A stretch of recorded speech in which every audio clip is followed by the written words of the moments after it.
ભાવનગર મનપાની ઢીલી નીતિ અને અણઆવડતના કારણે યાત્રાધામનો કરોડોનો પ્રોજેક્ટ હાંસિયામાં ધકેલાઈ ગયો। એરપોર્ટ રોડ પર આવેલા રૂવા રવેચી ધામનું કામ 1 વર્ષના બદલે 3.5 વર્ષે પણ અધૂરું છે। યાત્રાધામ બોર્ડે રવેચી ધામ રૂવા લેક ડેવલપમેન્ટ માટે 4 કરોડની ગ્રાન્ટ આપી। મનપાએ ફક્ત કામનું સંચાલન કરવાનું હતું, તેમાં પણ તંત્ર નિષ્ફળ ગયું। 3.5 વર્ષમાં માત્ર 70% કામ થયું, એમાં પણ હવે કોન્ટ્રાક્ટરે હાથ ઊંચા કરી દીધા। ત્યારે તંત્ર માત્ર નોટિસ આપીને સંતોષ માને છે। આ પ્રોજેક્ટમાં 5 સિટી એન્જિનિયર બદલાઈ ગયા, 3 ચેરમેન બદલાયા, 2 કમિશનરની બદલી થઈ ગઈ, છતાં આ પ્રોજેક્ટ પૂર્ણ થયો નથી। પ્રોજેક્ટના કેમ્પસની ડિઝાઇનના પણ ઠેકાણા નથી। અમદાવાદની એજન્સી આર્કિટેક્ટ કન્સલ્ટન્ટ તરીકે કામ કરી રહી છે, જેને કોર્પોરેશન ફી ચૂકવી રહી છે, છતાં સમયસર ડિઝાઇન નહીં આપીને ભાવનગરના પ્રોજેક્ટને બાનમાં લીધા હોય એવો ઘાટ ઘડાયો છે। ટલ્લે ચઢેલા આ પ્રોજેક્ટને વહેલી તકે પૂરો કરવા માટે શહેરીજનોની માંગ છે। 70% કામ પૂરું થઈ ગયું છે, બાકીનું 30% કામ છે કે ભાઈ આગળનું લેન્ડસ્કેપિંગ, દરવાજો એ બધું બાકી છે, ગ્રીલ છે એ બાકી છે, પેવિંગ બ્લોક બાકી છે। બાકીના કામો પૂર્ણ થયા છે અને આના માટે છેલ્લે કોન્ટ્રાક્ટરને બહુ કડક ભાષામાં નોટિસ આપવામાં આવી છે। જે કામની પાછળ 5 સિટી એન્જિનિયર, 3 સ્ટેન્ડિંગ કમિટીના ચેરમેનો અને 2 કમિશનર બદલાઈ ગયા, છતાં કામ 70% પૂર્ણ થયું, 30% હજી પૂરું નથી થયું। 2 વર્ષ પહેલા સમય મર્યાદા પૂર્ણ થઈ, છતાં કામ નહીં। કેમ ભાઈ એજન્સીને બ્લેકલિસ્ટમાં નથી મૂકતા? સ્પષ્ટપણે મને એવું લાગે છે કે બધાય ધીમે ધીમે પોતાનો માલ મલાઈ ખાવા માંડ્યા, એટલે કોઈ બોલી શકતું નથી। તંત્ર અને મારા લેવલે, કમિશનર અને મારા લેવલે એજન્સી સાથે લગભગ 4 થી 5 વખત મીટિંગ પણ કરવામાં આવી છે। આગામી દિવસોમાં આ કામ પૂરપાટ ઝડપે પૂરું થાય અને ભાવનગરના આસ્થાના સ્થાન તરીકે રવેચી ધામ એક ફરવાલાયક સ્થળ તરીકે ઉભરી આવે, એના માટેના અમારા પ્રયત્નો છે। ગોંડલમાં કૂવામાં પડી જતા 2 બાળકોના મૃત્યુ થઈ ગયા। નાના મહિકા ગામે 2 બાળકોના મોત થયા। મૃતક બાળક બંને બાળકો મધ્યપ્રદેશના ખેડખાલ ગામના રહેવાસી છે। બાળકોના પરિવાર મજૂરી અર્થે નાના મહિકા ગામે રહે છે। મૃતક બાળકોમાં બંને સગા ભાઈઓ છે। મૃતકને મૃતદેહોમાં એકના મૃતદેહને તેમના પિતાએ અને બીજાના મૃતદેહને ગોંડલ નગરપાલિકા ફાયર બ્રિગેડની ટીમે બહાર કાઢ્યા હતા।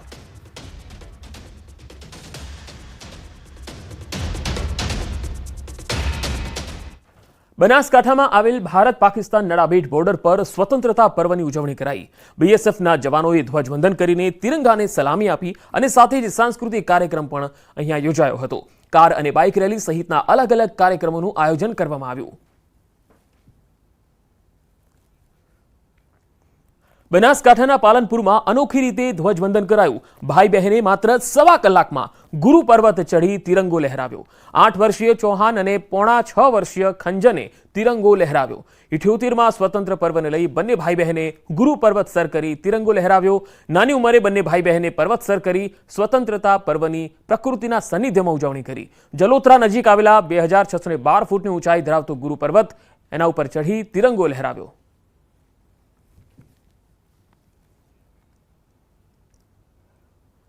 સ્ટેચ્યુ ઓફ યુનિટી અને સરદાર સરોવર નર્મદા ડેમ પર સ્વતંત્રતા પર્વની હર્ષોલ્લાસ સાથે ઉજવણી કરાઈ, જેમાં મોટી સંખ્યામાં અધિકારીઓ અને કર્મચારીઓ પણ જોડાયા। એકતાનગરમાં સ્ટેચ્યુ ઓફ યુનિટીના સીઈઓ ઉદિત અગ્રવાલે તિરંગો ફરકાવ્યો અને રાષ્ટ્રધ્વજને સલામી આપી। અહીંયા સાંસ્કૃતિક કાર્યક્રમોનું પણ આયોજન કરાયું। ઉદિત અગ્રવાલે આ પ્રસંગે પ્રવાસીઓને સ્ટેચ્યુ ઓફ યુનિટી આવવા માટે આમંત્રણ આપ્યું। इस समय स्टैच्यू ऑफ यूनिटी एरिया के अंदर बहुत ही सुंदर वातावरण हो रहा है।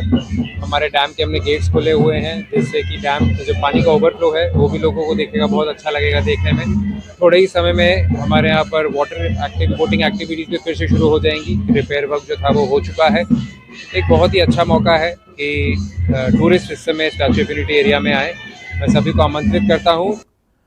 આજે સ્વતંત્રતા દિવસની દેશભરમાં ઉજવણી કરવામાં આવી રહી છે, ત્યારે અમદાવાદના સાબરમતી રિવરફ્રન્ટ ખાતે પણ ક્રૂઝ ઉપર રાષ્ટ્રધ્વજ ફરકાવી સ્વતંત્રતા દિવસની ઉજવણી કરાઈ। રિવરફ્રન્ટ ક્રૂઝ ખાતે ઇન્ડિયન આર્મીના અલગ અલગ બટાલિયનના ઓફિસરો ઉપસ્થિત રહી ધ્વજ ફરકાવી સલામી આપી। અમદાવાદ રિવરફ્રન્ટ ખાતે સાબરમતી નદી વચ્ચે ક્રૂઝ લઈ જવામાં આવ્યું અને સાબરમતી નદી વચ્ચે ક્રૂઝ પર ધ્વજ ફરકાવવામાં આવ્યો। અક્ષર ક્રૂઝે ઇન્ડિયન આર્મીને ધ્વજવંદન માટેનું ઇન્વિટેશન આપ્યું, ત્યારે આ ઇન્વિટેશન સ્વીકારી દેશના જવાનો ઉપસ્થિત રહ્યા। હાજર રહેલાઓમાં ઘણા જવાનો કારગિલ યુદ્ધમાં પણ લડ્યા હતા। રિવરફ્રન્ટ પર ધ્વજવંદનનો મનમોહક નજારો જોવા મળ્યો। આપણે જે બધું છીએ અહીંયા આટલી ભારત દેશ આગળ વધી રહ્યો છે ઇન્ડિયન આર્મીના લીધે છે, તો અમે એમને ઇન્વાઇટ કર્યા હતા. એમના હાથે મેજર જોશીકર હોય છે, એમના હાથે આપણે ફ્લેગ હોસ્ટિંગ કરાવવાનું નક્કી કર્યું હતું અને એમણે આપણું પ્રપોઝલ એક્સેપ્ટ કર્યું અને ઉદ્દેશ એક કર્યો, તો એ લોકો એટલા ખુશ થયા છે એમણે. સમગ્ર દેશમાં 78માં સ્વાતંત્ર્ય દિવસની ઉજવણી કરવામાં આવી રહી છે, ત્યારે અમદાવાદમાં ગુજરાત કોંગ્રેસ દ્વારા આઝાદીના પર્વની ઉજવણી કરવામાં આવી હતી. ગુજરાત કોંગ્રેસ પ્રમુખ શક્તિસિંહ ગોહિલ સહિતના નેતાઓ ઉપસ્થિત રહ્યા. ત્યારે શક્તિસિંહ ગોહિલે સ્વતંત્રતા દિવસની શુભકામના આપી અને જણાવ્યું કે આપણા માટે સૌથી મોટો અને રાષ્ટ્રીય તહેવાર એટલે સ્વાતંત્ર્ય પર્વ. આ સાથે તેમણે કહ્યું કે ગાંધી, સરદાર આંબેડકર, નહેરુ સહિતના નેતાઓનો ઇતિહાસ સ્વર્ણ અક્ષરે લખાયો છે.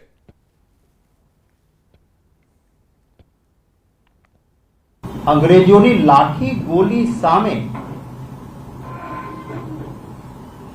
જેમણે આઝાદી માટે લડાઈ લડી એવા સૌને સ્મરણાંજલિ અર્પણ કરું છું.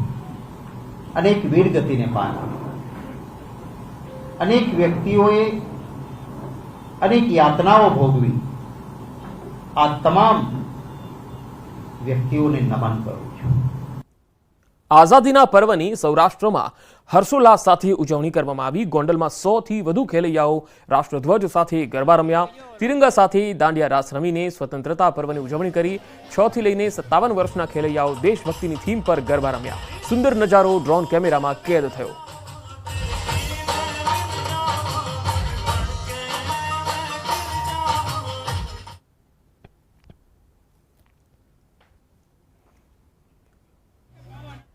દેશભરમાં 78માં સ્વતંત્રતા પર્વની ઉત્સાહભેર ઉજવણી કરવામાં આવી રહી છે. ત્યારે પોરબંદરમાં પણ શ્રી રામ સી સ્વિમિંગ ક્લબના સભ્યો દ્વારા મધદરિયે ધ્વજવંદન કરી આ રાષ્ટ્રીય પર્વની અનોખી ઉજવણી થઈ. પોરબંદરમાં આ ક્લબના સભ્યો દ્વારા છેલ્લા ઘણા વર્ષોથી મધદરિયે ધ્વજવંદન કરવામાં આવે છે. ત્યારે આ વર્ષે પણ મધદરિયે ધ્વજવંદન કરી સ્વતંત્રતા પર્વની ઉજવણી કરાઈ. તોફાની દરિયો છે તો પણ આપણા સાહસિક તરવૈયાઓ અંદર જઈ અને ધ્વજવંદન કરે છે.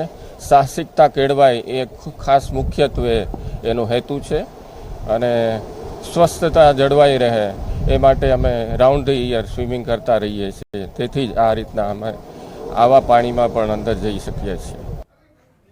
આઝાદીના પર્વની દેશભરમાં ઉજવણી કરવામાં આવી રહી છે. ત્યારે જામનગરમાં લાલવાડી વિસ્તારમાં 78માં સ્વતંત્રતા પર્વની ઉજવણી થઈ. રિલાયન્સ દ્વારા બનાવેલી નગર પ્રાથમિક શિક્ષણ સમિતિની સ્કૂલ ખાતે ભવ્ય ઉજવણી થઈ હતી. 78માં સ્વાતંત્રતા દિવસ નિમિત્તે શહેરી કક્ષાનો ધ્વજવંદન કાર્યક્રમ યોજાયો હતો, જ્યારે મેયર વિનોદભાઈ ખીમસુરિયાએ ધ્વજવંદન કર્યું. આ પ્રસંગે ધારાસભ્ય દિવ્યેશ અકબરી, રીવાબા જાડેજા ઉપરાંત અગ્રણીઓ ઉપસ્થિત રહ્યા હતા. અહીંયા સ્વતંત્ર દિવસ ઉજવવામાં આવ્યો હતો, જેમાં બંને ધારાસભ્ય શ્રી દિવેશભાઈ, રેવાબા, કમિશનર સાહેબ શ્રી બીએન મોદી અને chairman Shri, deputy mayor Shri, શાસક પક્ષના નેતા શ્રી, સંગઠનના પદાધિકારીઓ, કર્મચારીઓ, ફાયરનો સ્ટાફ, આ તમામ વૃત્તિ અને અહીંયા જામનગરમાં સ્કૂલના વિદ્યાર્થીઓ આ ઉજવણીના ભાગરૂપે તમામે ઉલ્લાસભેર ઉજવણી કરેલી છે. 78માં સ્વતંત્રતા પર્વની સોમનાથમાં પણ ઉજવણી થઈ. સોમનાથ દાદાને ત્રિરંગા શૃંગાર કરાયો. સોમનાથ મંદિરને પણ રોશનીથી સુશોભિત કરાયું. સોમનાથમાં ધર્મ ભક્તિ અને રાષ્ટ્રભક્તિનો અનોખો સંયોગ જોવા મળ્યો. સોમનાથ મંદિરના ટ્રસ્ટી જેડી પરમારે રાષ્ટ્રધ્વજનું વંદન કર્યું. ધાર્મિક અને ઐતિહાસિક દ્રષ્ટિએ સોમનાથનો ભારતની સ્વતંત્રતા સાથે અતૂટ સંબંધ રહ્યો છે. સ્વતંત્રતાની સાથે જ સોમનાથના પુનઃનિર્માણના બીજ પણ રોપાયા હતા અને આજે સોમનાથની ધ્વજા આકાશમાં ફરકી રહી છે.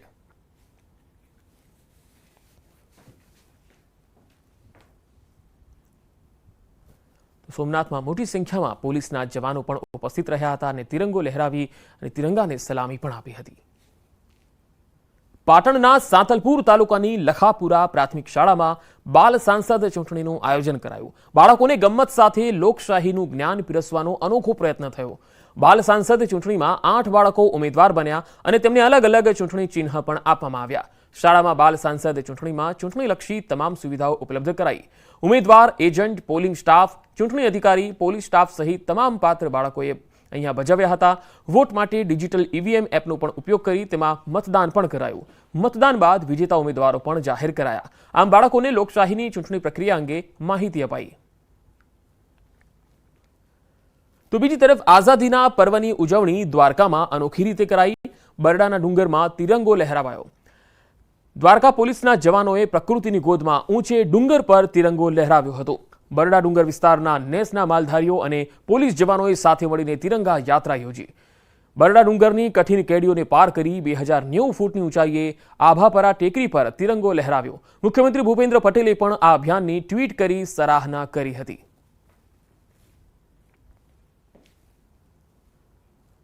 સંઘ પ્રદેશ દમણમાં સ્વતંત્રતા પર્વની ઉજવણી થઈ હતી.